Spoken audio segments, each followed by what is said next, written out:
1, 2, 3, 4, 5. Law fans are in Shambles.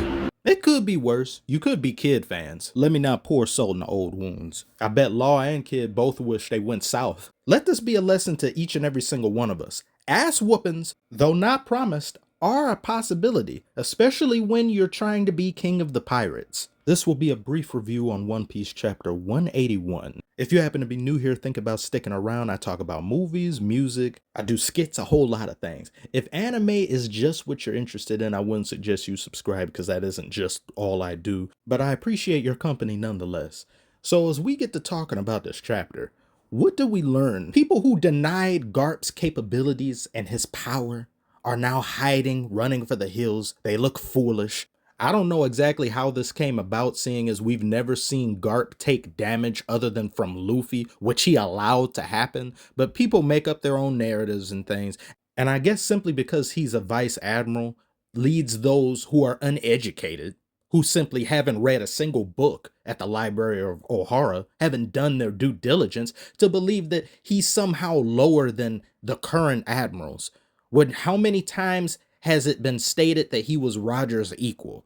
And even at the age that he is, he's significantly stronger than anybody that we've seen. Just imagine dude in his heyday. My God, Galaxy Impact? There was a part of me that believed since back in the day, Kaido, Big Mom, and all of them were significantly weaker than they were in the present. I could say maybe somewhere around low admiral level, maybe lower than that. If you look at in today's terms, wouldn't they have gotten significantly stronger to the point that they would be on par with a Roger back then just because time has passed, or are they still weaker than them? But I guess more often than not, we've seen evidence to the contrary of, yes, they have never been on that level and they were never going to be. So the people back then were significantly stronger even to now. So what we see from Garp here was just, it's my God, I don't know who. This is a bigger deal than what Shanks showed. This is ridiculous. It's just mind-numbingly awesome. And you've got him talking to Kuzan, who finally shows that, yes, he's missing a leg. That was in one of the movies. I forgot which movie it was. And I was like, is that canon? I guess that's canon, or else they wouldn't show that. And I guess he's really a part of Blackbeard's crew because he wants to be. There were people saying that he was somehow initiated with sword. He had something to do with it. Maybe he's undercover, but it's looking less and less like that. But the fact that he can get damn near one hit, I can't really tell just from the panel. I don't know if he coughed up blood or anything. But for you to be done dirty like that, a Garp who's seeing the destruction that he's making and is like, ugh, man, I've really let myself go. I'm nowhere what I used to be. That's ridiculous. That is redonkulous. So I'm very interested to see how that relationship plays out. What's the true meaning behind it? Because I don't think Kuzan would align himself with someone as dirty as Blackbeard unless he had good enough of a reason, or maybe he just isn't aware of how dirty Blackbeard can be just yet. I'm not too sure. We'll have to see what comes about in the next few weeks. It's going to be a break next week, but I think it's a Japanese holiday or something like that. So it's not as bad as just a normal break. We understand we've got to celebrate festivities and things like that.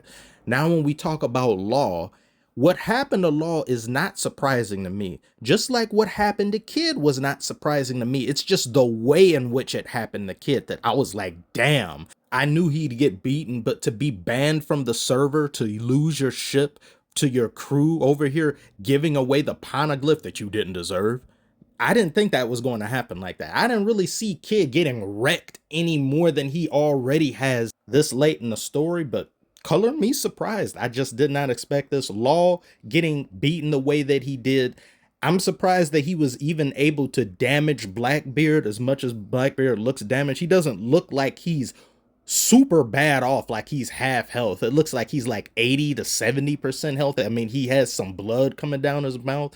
So that shows that Law is a problem. I was thinking he would have been taken out of here far quicker than even Shanks did to Kid simply because he's fighting Blackbeard, and Blackbeard just has that yummy yummy no me that just nags people with fruits. And since Law uses his fruit a lot, I was like, yeah, that's not a really good matchup for you at all. But it looks like he got some good looks in, which once again makes Kid look even worse because two respective emperors these guys are fighting against, and one of whom got one hit even though his right hand tried to get in the way of the blast, still got done dirty, the both of you.